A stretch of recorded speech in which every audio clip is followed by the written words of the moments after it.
After noodles, prutas naman tayo guys. Parang uulan. Ipapasok ko yung sampay. Prutas naman tayo. Mangga at apple. Tapos yun nga.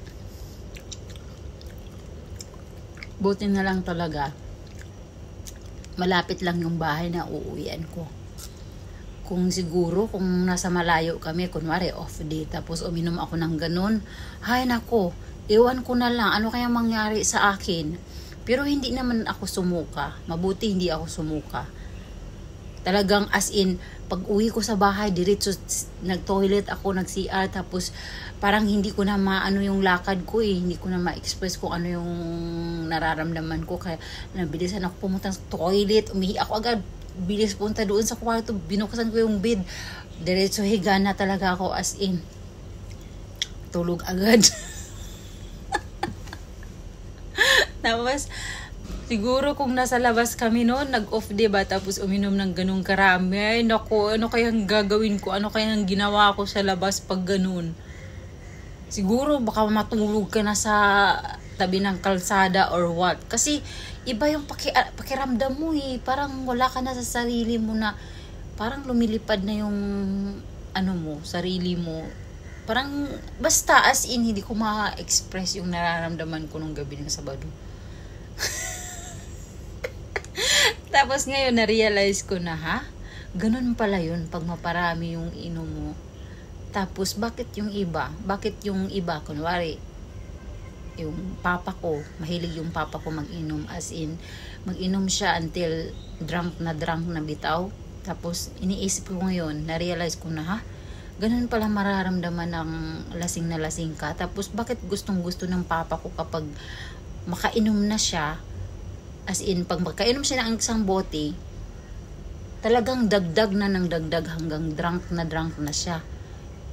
Oo, ganun yung papa ko. Pag masimula na, ay hindi na yan mapigilan.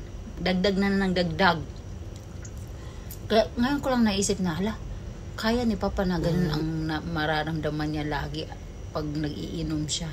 Para sa akin, hindi ko kaya na ganun ang mararamdaman ko lagi pag mag-inom ako. Tapos, iinom ka ng marami. As in, uubusin mo na talaga yung alak lahat-lahat. Hindi rin para maganda yung mag-inom ka na as in,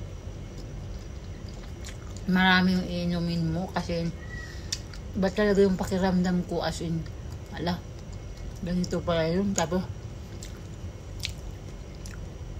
mas matindi yung after wake up mo na, paggising mo sa umaga. Hindi ko maipaliwanag yung nararamdaman ko na parang gusto kong uminom ng mainit na tubig at saka tapos gusto kong isuka kasi yung nararamdaman ko pa rin kasi yung alak dito sa tiyan ko na iwan na hindi ko maipaliwanag. Kaya sabi ko, isuka ko kaya to, baka maging magaan yung pakiramdam ko kasi nga mahina yung katawan ko na mabigat na ewan na hindi ko maipaliwanag.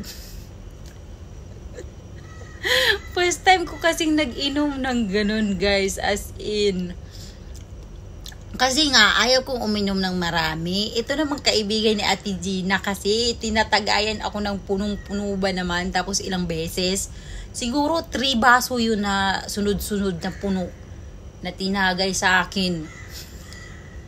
Okay lang siguro kung kalahati ng baso. Punong-puno pa naman ibigay sa akin. Ay, talagang nalasing ako.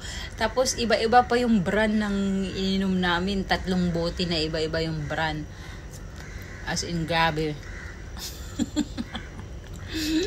Iniisip ko nga sila kaya, ganun din kaya yung naramdaman nila nung after namin mag-inom. Tapos kinabukasan, parang ayaw ko nang gumising ayaw kong tumayo, ayaw kong mag-get up. Kasi nga yung katawan ko mabigat na mahina na iwan, as in. Tapos sabi ko, niisip ko naman si Ginalyn kasi matagal na naming plan yung mag-hiking kami ulit sa Treetop Walk. Iniisip ko naman na excited pa naman siya. Tapos hindi ko itutuloy, baka mamaya ma-disappoint siya sa akin. So talagang tinuloy namin. Sabi ko, kakayanin ko. Iniisip ko nga baka mautas ako o mahimatay ako in the middle of walking namin. Pero sawa ng Diyos, hindi naman.